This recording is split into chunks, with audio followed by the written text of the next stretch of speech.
आपका स्वागत है मेरे चैनल में। प्रस्तुत है गोदान उपन्यास का भाग 29। मिल करीब करीब पूरी जल चुकी है, लेकिन उसी मिल को फिर से खड़ा करना होगा। मिस्टर खन्ना ने अपनी सारी कोशिशें इसके लिए लगा दी हैं। मजदूरों की हड़ताल जारी है, मगर अब उससे मिल मालिकों को कोई विशेष हानि नहीं है। नए आदमी कम वेतन पर मिल गए हैं और जी तोड़कर काम करते हैं, क्योंकि उनमें सभी ऐसे हैं जिन्होंने बेकारी के कष्ट भोग लिए हैं और अब अपना बस चलते ऐसा कोई काम करना नहीं चाहते जिससे उनकी जीविका में बाधा पड़े। चाहे जितना काम लो, चाहे जितनी कम छुट्टियां दो, उन्हें कोई शिकायत नहीं। सिर झुकाए बैलों की तरह काम में लगे रहते हैं। गुड़कियां, गालियां, यहाँ तक कि डंडों की मार भी उनमें ग्लानि नहीं पैदा करती। और अब पुराने मजदूरों के लिए इसके सिवा कोई मार्ग नहीं रह गया कि वह इसी घटी हुई मजूरी पर काम करने आएं और खन्ना साहब की खुशामद करें। पंडित ओंकारनाथ पर तो उन्हें अब रत्ती भर भी विश्वास नहीं है। उन्हें वे अकेले दुकेले पाएं तो शायद उनकी बुरी गत बनाएं, पर पंडित जी बहुत बचे हुए रहते हैं। चिराग जलने के बाद अपने कार्यालय से बाहर नहीं निकलते और अफसरों की खुशामद करने लगे हैं। मिर्जा खुर्शीद की धाक अब भी ज्यों की त्यों है, लेकिन मिर्जा जी इन बेचारों का कष्ट और उसके निवारण का अपने पास कोई उपाय न देखकर दिल से चाहते हैं कि सबके सब बहाल हो जाएं, मगर इसके साथ ही नए आदमियों के कष्ट का ख्याल करके जिज्ञासाओं से यही कह दिया करते हैं कि जैसी इच्छा हो वैसा करो। मिस्टर खन्ना ने पुराने आदमियों को फिर नौकरी के लिए इच्छुक देखा तो और भी अकड़ गए। हालांकि वह मन से चाहते हैं कि इस वेतन पर पुराने आदमी नयों से कहीं अच्छे हैं। नए आदमी अपना सारा जोर लगाकर भी पुराने आदमियों के बराबर काम न कर सकते थे। पुराने आदमियों में अधिकांश तो बचपन से ही मिल में काम करने के अभ्यस्त थे और खूब मजे हुए।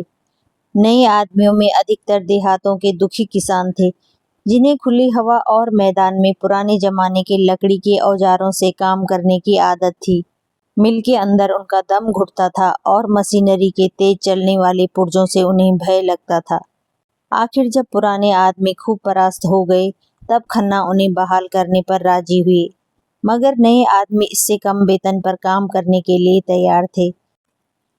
और अब डायरेक्टरों के सामने यह सवाल आया कि वह पुरानों को बहाल करें या नयों को रहने दें। डायरेक्टरों में आधे तो नए आदमियों को वेतन घटाकर रखने के पक्ष में थे, आधों की यह धारणा थी कि पुराने आदमियों को हाल के वेतन पर रख लिया जाए। थोड़े से रुपए ज्यादा खर्च होंगे जरूर, मगर काम उससे ज्यादा होगा। खन्ना मिल के प्राण थे, एक तरह से सर्वे सर्वा। डायरेक्टर तो उनके हाथ की कठपुतलियां हैं। निश्चय खन्ना ही के हाथों में था, और वह अपने मित्रों से नहीं, शत्रुओं से भी इस विषय में सलाह ले रहे थे। सबसे पहले तो उन्होंने गोविंदी की सलाह ली। जब से मालती की ओर से उन्हें निराशा हो गई थी और गोविंदी को मालूम हो गया था कि मेहता जैसा विद्वान और अनुभवी और ज्ञानी आदमी मेरा कितना सम्मान करता है और मुझसे किस प्रकार की साधना की आशा रखता है, तब से दंपति में स्नेह फिर जाग उठा था। स्नेह मत कहो, मगर साहचर्य तो था ही। आपस में वह जलन और अशांति न थी। बीच की दीवार टूट गई थी। मालती के रंग ढंग की भी काया पलट होती जाती थी। मेहता का जीवन अब तक स्वाध्याय और चिंतन में गुजरा था, और सब कुछ कर चुकने के बाद और आत्मवाद और अनात्मवाद की खूब छानबीन कर लेने पर वह इसी तत्व पर पहुंच जाते थे कि प्रवृत्ति और निवृत्ति दोनों के बीच में जो सेवा मार्ग है, चाहे उसे कर्मयोग ही कहो, वही जीवन को सार्थक कर सकता है, वही जीवन को ऊंचा और पवित्र बना सकता है। इसी सर्वज्ञ ईश्वर में उनका विश्वास न था, यद्यपि वह अपनी नास्तिकता को प्रकट न करते थे, इसलिए कि इस विषय में निश्चय रूप से कोई मत स्थिर करना वह अपने लिए असंभव समझते थे। पर यह धारणा उनके मन में दृढ़ हो गई थी कि प्राणियों के जन्म मरण, सुख दुख, पाप पुण्य में कोई ईश्वरीय विधान नहीं है। उनका ख्याल था कि मनुष्य ने अपने अहंकार में अपने को इतना महान बना लिया है कि उसके हर एक काम की प्रेरणा ईश्वर की ओर से होती है।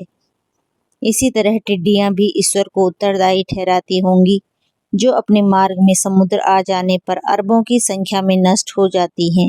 मगर ईश्वर के यह विधान इतने अज्ञेय हैं कि मनुष्य की समझ में नहीं आते, तो उन्हें मारने से ही मनुष्य को क्या संतोष मिल सकता है। ईश्वर की कल्पना का एक ही उद्देश्य उनकी समझ में आता था और वह था मानव जाति की एकता। एकात्मवाद या सर्वात्मवाद या अहिंसा तत्वों को वह आध्यात्मिक दृष्टि से नहीं, भौतिक दृष्टि से ही देखते थे। यद्यपि इन तत्वों का इतिहास के किसी काल में भी आधिपत्य नहीं रहा, फिर भी मनुष्य जाति के सांस्कृतिक विकास में उनका स्थान बड़े महत्व का है। मानव समाज की एकता में मेहता का दृढ़ विश्वास था, मगर इस विश्वास के लिए उन्हें ईश्वर तत्व को मानने की जरूरत न मालूम होती थी। उनका मानव प्रेम इस आधार पर अवलंबित न था कि प्राणी मात्र में एक आत्मा का निवास है। द्वैत और अद्वैत का व्यापारिक महत्व के सिवाय वह और कोई उपयोग न समझते थे, और यह व्यापारिक महत्व उनके लिए मानव जाति को एक दूसरे के समीप लाना, आपस के भेदभाव को मिटाना और भ्रातृभाव को दृढ़ करना ही था।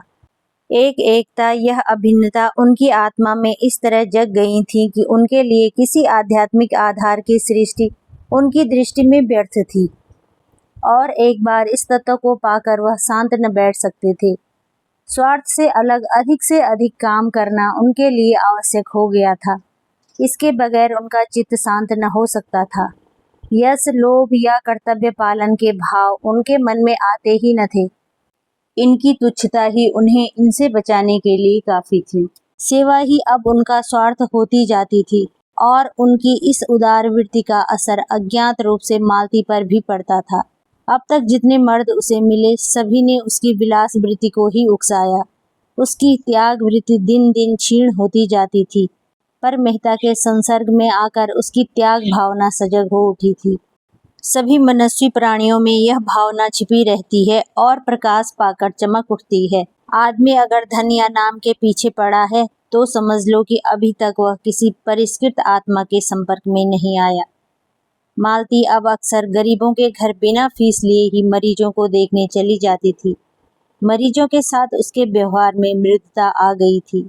हाँ, अभी तक वह शौक श्रृंगार से अपना मन न हटा सकी थी। रंग और पाउडर का त्याग उसे अपने आंतरिक परिवर्तनों से भी कहीं ज्यादा कठिन जान पड़ता था।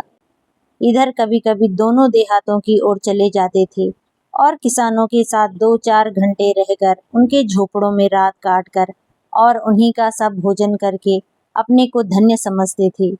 एक दिन वे सेमरी पहुंच गए और घूमते घामते बेलारी जा निकले। होरी द्वार पर बैठा चिलम पी रहा था कि मालती और मेहता आकर खड़े हो गए।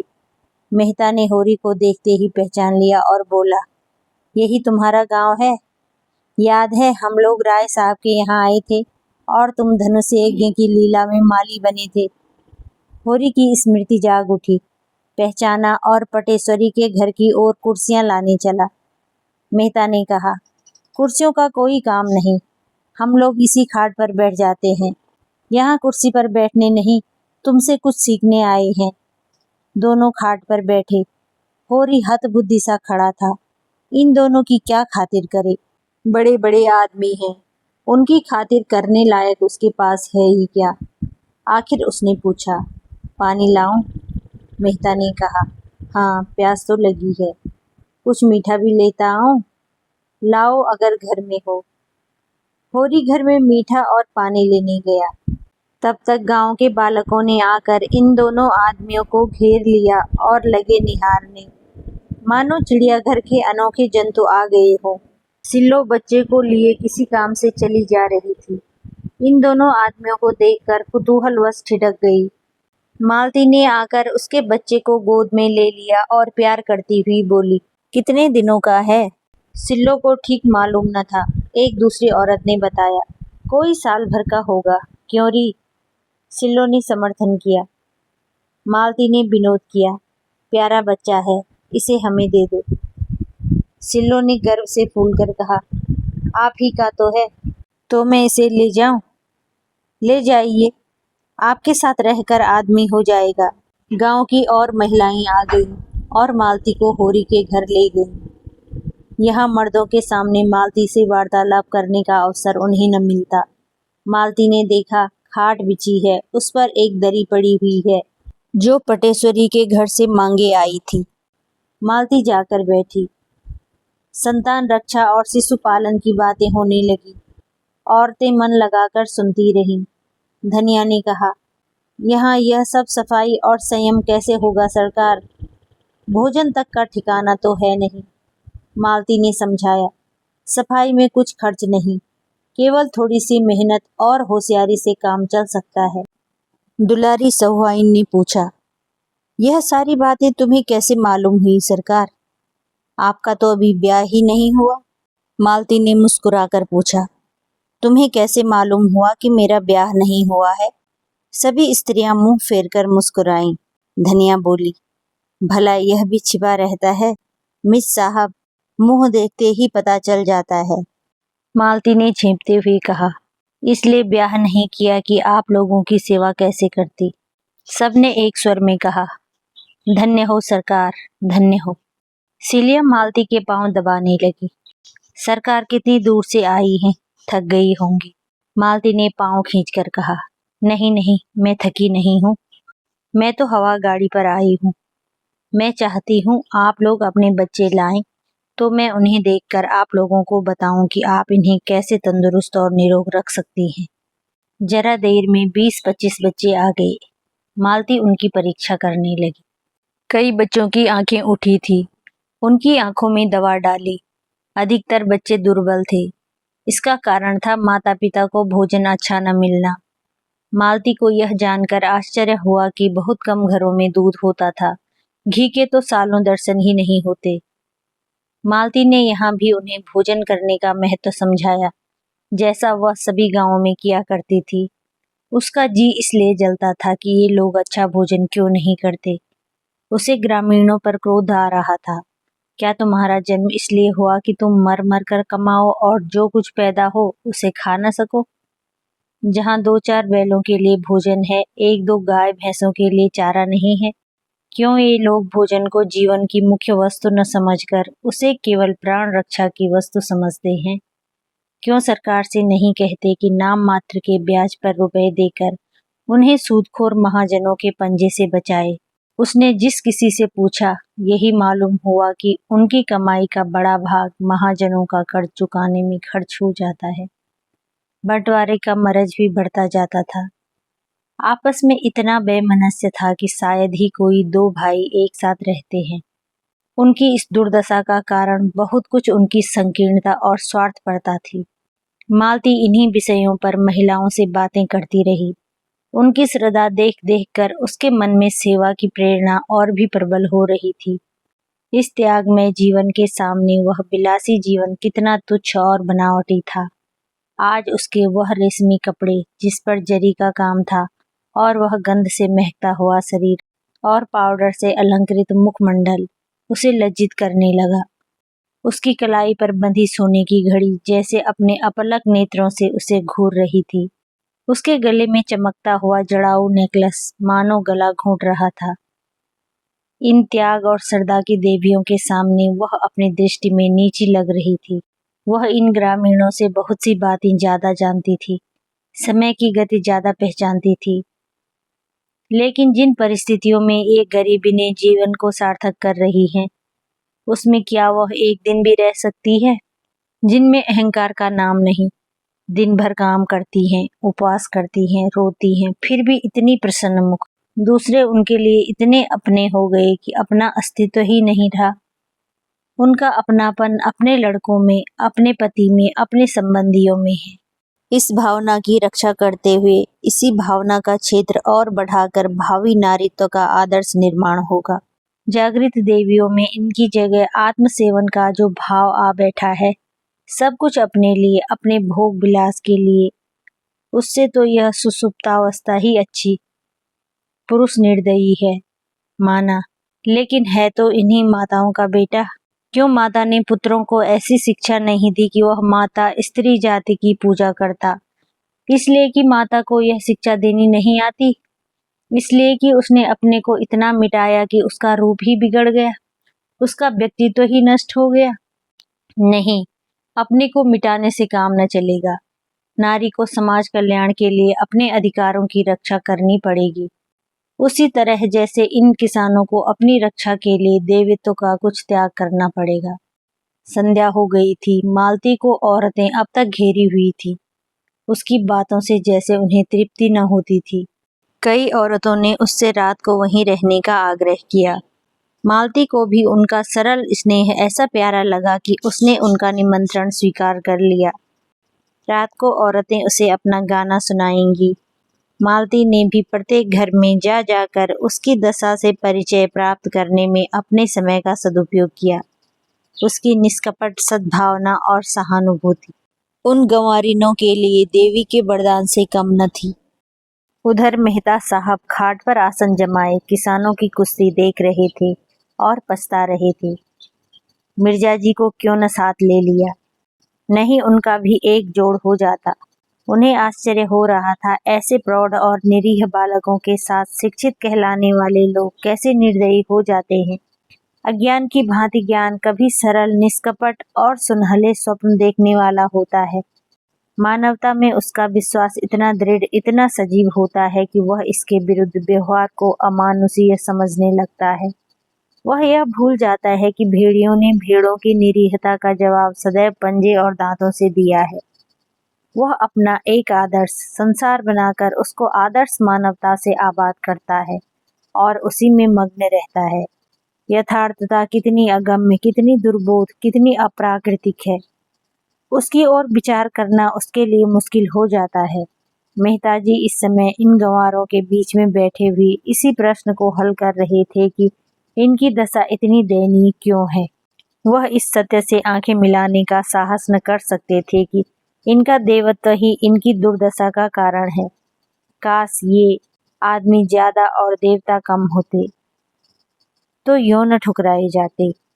देश में कुछ भी हो, क्रांति ही क्यों न आ जाए, इनसे कोई मतलब नहीं। कोई दल उनके सामने संबल के रूप में आए, उसके सामने सिर झुकाने को तैयार। उनकी निरीहता जड़ता की हद तक पहुंच गई है, जिसे कठोर आघात ही कर्मण्य बना सकती है। उनकी आत्मा जैसे चारों ओर से निराश होकर अब अपने अंदर ही टांगें तोड़कर बैठ गई है। उनमें अपने जीवन की चेतना ही जैसे लुप्त हो गई है। संध्या हो गई थी। जो लोग अब तक खेतों में काम कर रहे थे, वे भी दौड़े चले आ रहे थे।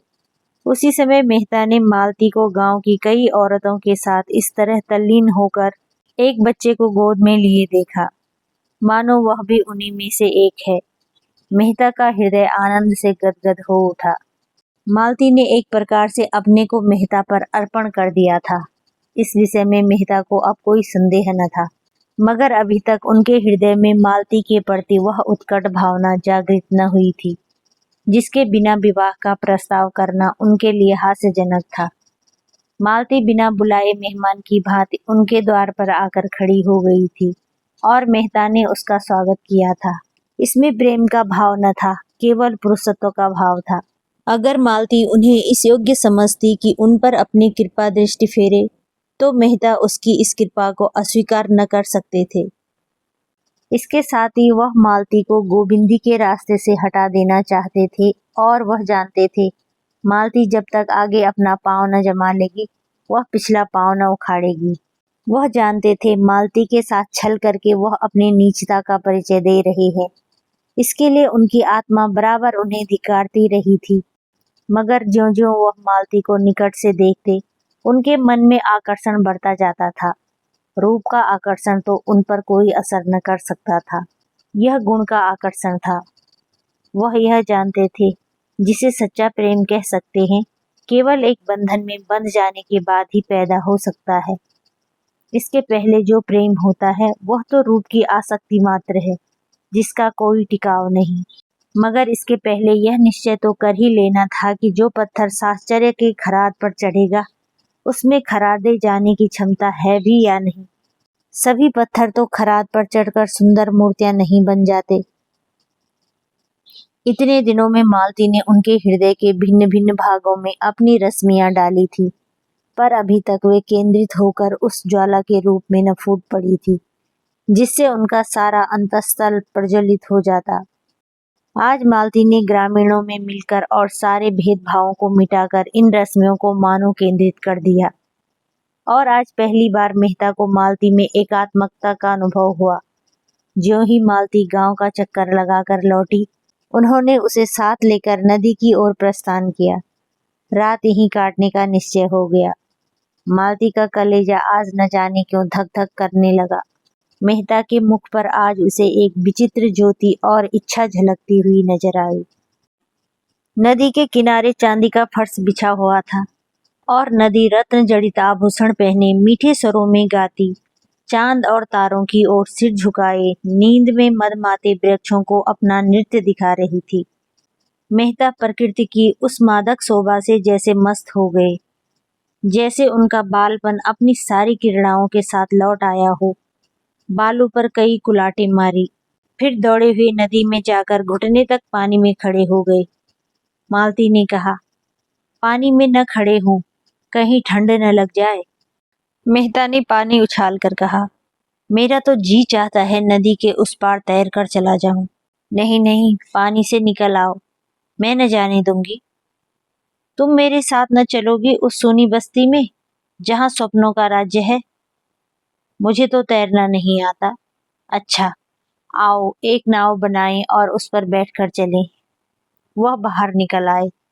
आसपास बड़ी दूरी तक झाऊ का जंगल खड़ा था। मेहता ने जेब से चाकू निकाला और बहुत सी टहनियां काट कर जमा की। कगार पर सरपत के जूट खड़े थे। ऊपर चढ़कर सरपत का एक गट्ठा काट लाए और वहीं बालू के फर्श पर बैठकर सरपत की रस्सी बंटने लगे। ऐसे प्रसन्न थे मानो स्वर्गारोहण की तैयारी कर रहे हैं। कई बार उंगलियां चिर गई, खून निकला। मालती बिगड़ रही थी, बार बार गांव लौट चलने के लिए आग्रह कर रही थी, पर उन्हें कोई परवाह न थी। वही बालकों का सा उल्लास था, वही अल्हड़पन, वही हट। दर्शन और विज्ञान अभी इस प्रवाह में बह गए थे। रस्सी तैयार हो गई, झाऊ का बड़ा सा तख्त बन गया।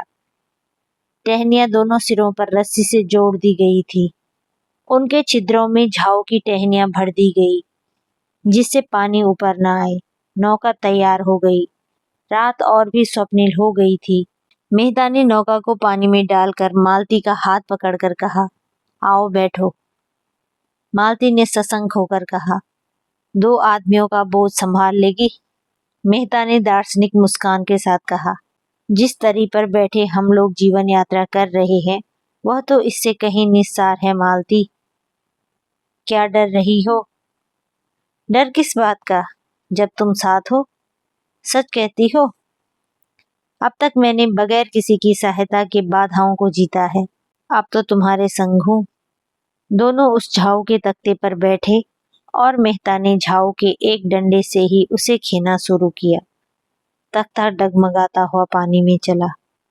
मालती ने मन को इस तख्ते से हटाने के लिए पूछा, तुम तो हमेशा शहरों में रहे, गांव के जीवन का तुम्हें कैसे अभ्यास हो गया?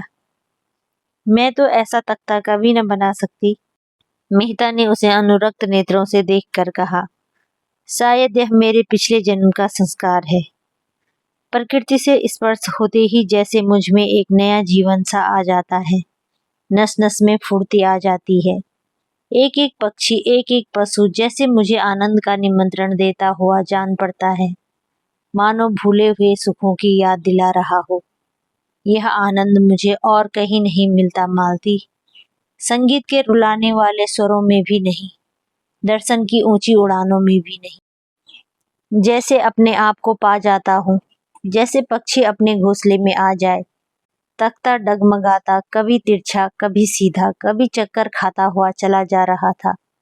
सहसा मालती ने कातर कंठ से पूछा, और मैं तुम्हारे जीवन में कभी नहीं आती? मेहता ने उसका हाथ पकड़कर कहा, आती हो, बार बार आती हो, सुगंध के एक झोंके की तरह, कल्पना की एक छाया की तरह, और फिर अदृश्य हो जाती हो। दौड़ता हूं कि तुम्हें कर पास में बांध लूं, पर हाथ खुले रह जाते हैं और तुम गायब हो जाती हो। मालती ने उन्माद की दशा में कहा, लेकिन तुमने इसका कारण भी सोचा, समझना चाहा? हाँ मालती, बहुत सोचा, बार बार सोचा। तो क्या मालूम हुआ? यही कि मैं जिस आधार पर जीवन का भवन खड़ा करना चाहता हूँ, वह अस्थिर है। वह कोई विशाल भवन नहीं है, केवल एक छोटी सी शांत कुटिया है, लेकिन उसके लिए भी तो कोई स्थिर आधार चाहिए। मालती ने अपना हाथ छुड़ाकर जैसे मान करते हुए कहा, यह झूठा आपेक्ष है। तुमने सदैव मुझे परीक्षा की आंखों से देखा, कभी प्रेम की आंखों से नहीं। क्या तुम इतना भी नहीं जानते कि नारी परीक्षा नहीं चाहती, प्रेम चाहती है। परीक्षा गुणों को अवगुण, सुंदर को असुंदर बनाने वाली चीज है। प्रेम अवगुणों को गुण बनाता है, असुंदर को सुंदर। मैंने तुमसे प्रेम किया है। मैं कल्पना ही नहीं कर सकती कि तुम में कोई बुराई भी है, मगर तुमने मेरी परीक्षा की और तुम मुझे अस्थिर, चंचल और जाने क्या क्या समझकर मुझसे हमेशा दूर भागते रहे। नहीं, मैं जो कुछ कहना चाहती हूँ वह मुझे कह लेने दो। मैं क्यों अस्थिर और चंचल हूँ?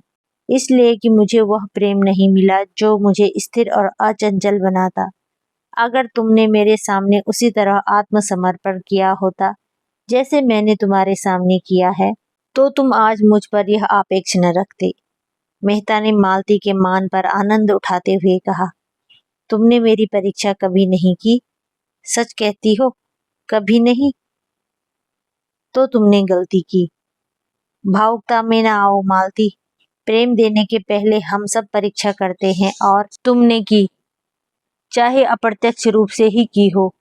मैं आज तुमसे स्पष्ट कहता हूँ कि पहले मैंने तुम्हें उसी तरह देखा जैसे रोज ही हजारों देवियों को देखा करता हूँ, केवल विनोद के भाव से। अगर मैं गलती नहीं करता तो तुमने भी मुझे मनोरंजन के लिए एक नया खिलौना समझा। मालती ने टोका, गलत कहते हो।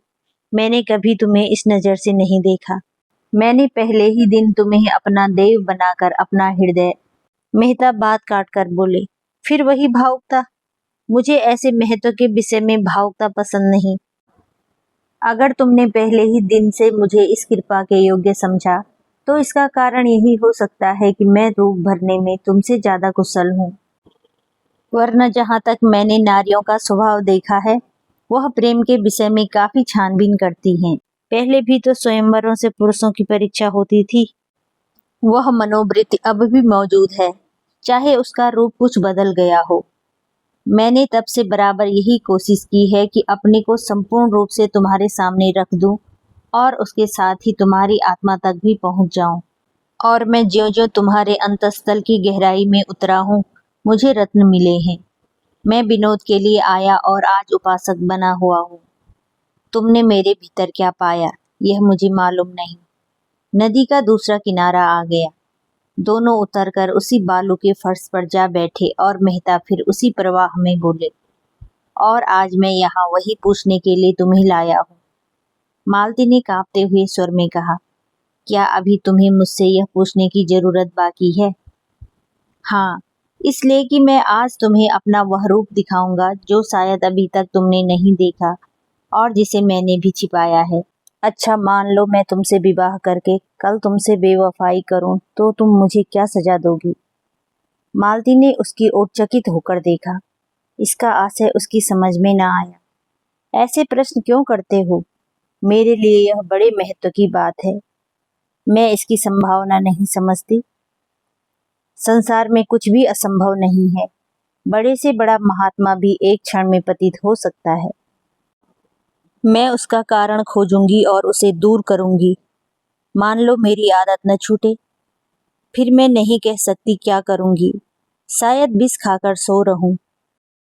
लेकिन यदि तुम मुझसे यही प्रश्न करो तो मैं उसका दूसरा जवाब दूंगा। मालती ने सशंक होकर पूछा, बतलाओ। मेहता ने दृढ़ता से कहा, मैं पहले तुम्हारा प्राणांत कर दूंगा, फिर अपना। मालती ने जोर से कह कहा मारा और सिर से पांव तक सिहर उठी। उसकी हंसी केवल उसकी सिरहन को छिपाने का आवरण थी। मेहता ने पूछा, तुम हंसी क्यों? इसलिए कि तुम ऐसे हिंसावादी नहीं जान पड़ते। नहीं मालती, इस विषय में मैं पूरा पशु हूँ और उस पर लज्जित होने का कोई कारण नहीं देखता। आध्यात्मिक प्रेम और त्यागमय प्रेम और निस्वार्थ प्रेम, जिसमें आदमी अपने को मिटाकर केवल प्रेमिका के लिए जीता है, उसके आनंद से आनंदित होता है और उसके चरणों पर अपनी आत्मा समर्पण कर देता है, मेरे लिए निरर्थक शब्द है। मैंने पुस्तकों में ऐसी प्रेम कथाएं पढ़ी हैं जहां प्रेमी ने प्रेमिका के नए प्रेमियों के लिए अपनी जान दे दी। मगर उस भावना को मैं श्रद्धा कह सकता हूँ, सेवा कह सकता हूँ, प्रेम कभी नहीं। प्रेम सीधी सादी गौ नहीं, खूंखार शेर है जो अपने शिकार पर किसी की आंख भी नहीं पड़ने देता। मालती ने उनकी आंखों में आंखें डालकर कहा, अगर प्रेम खूंखार शेर है तो मैं उससे दूर ही रहूंगी। मैंने तो उसे गौ ही समझ रखा है। मैं प्रेम को संदेह से ऊपर समझती हूँ। वह देह की वस्तु नहीं, आत्मा की वस्तु है। संदेह का वहाँ जरा भी स्थान नहीं और हिंसा तो संदेह का ही परिणाम है। वह संपूर्ण आत्मसमर्पण है। उसके मंदिर में तुम परीक्षक बनकर नहीं, उपासक बनकर ही वरदान पा सकते हो। वह उठकर खड़ी हो गई और तेजी से नदी की तरफ चली, मानो उसने अपना खोया हुआ मार्ग पा लिया हो। ऐसी स्फूर्ति का उसे कभी अनुभव न हुआ।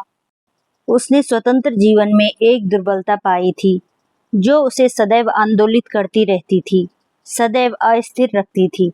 उसका मन जैसे कोई आश्रय खोजा करता था जिसके बल पर टिक सके, संसार का सामना कर सके। अपने में उसे यह शक्ति न मिलती थी। बुद्धि और चरित्र की शक्ति देखकर वह उसकी ओर लालायित होकर जाती थी। पानी की भांति हर एक पात्र का रूप धारण कर लेती थी। उसका अपना कोई रूप न था। उसकी मनोवृत्ति अभी तक किसी परीक्षार्थी छात्र की सी थी। छात्र को पुस्तकों से प्रेम हो सकता है और हो जाता है, लेकिन वह पुस्तक के उन्हीं भागों पर ज्यादा ध्यान देता है जो परीक्षा में आ सकते हैं। उसकी पहली गरज परीक्षा में सफल होना है, ज्ञानार्जन इसके बाद। अगर उसे मालूम हो जाए कि परीक्षक बड़ा दयालु है या अंधा है और छात्र को यूं ही पास कर दिया करता है, तो शायद वह पुस्तकों की ओर आंख उठाकर भी न देखे। मालती जो कुछ करती थी मेहता को प्रसन्न करने के लिए। उसका मतलब था मेहता का प्रेम और विश्वास प्राप्त करना, उसके मनोराज्य की रानी बन जाना, लेकिन उसी छात्र की तरह अपनी योग्यता का विश्वास जमा कर। लियाकत आ जाने से परीक्षक आप ही आप उससे संतुष्ट हो जाएगा, इतना धैर्य उसे न था। मगर आज मेहता ने जैसे उसे ठुकरा कर उसकी आत्मशक्ति को जगा दिया। मेहता को जब से उसने पहली बार देखा था तभी से उसका मन उसकी ओर झुका था। उसे वह अपने परिचितों में सबसे समर्थ जान पड़े। उनके परिष्कृत जीवन में बुद्धि की प्रखरता और विचारों की दृढ़ता ही सबसे ऊंची वस्तु थी। धन और ऐश्वर्य को तो वह केवल खिलौना समझती थी जिसे खेलकर लड़के तोड़फोड़ डालते हैं। रूप में भी अब उसके लिए विशेष आकर्षण न था, यद्यपि कुरूपता के लिए घृणा थी। उसको तो अब बुद्धि शक्ति ही अपनी ओर झुका सकती थी, जिसके आश्रय में उसमें आत्मविश्वास जगे, अपने विकास की प्रेरणा मिले, अपने में शक्ति का संचार हो, अपने जीवन की सार्थकता का ज्ञान हो। मेहता के बुद्धि बल और तेजस्विता ने उसके ऊपर अपनी मुहर लगा दी और तब से वह अपना संस्कार करती चली जाती थी।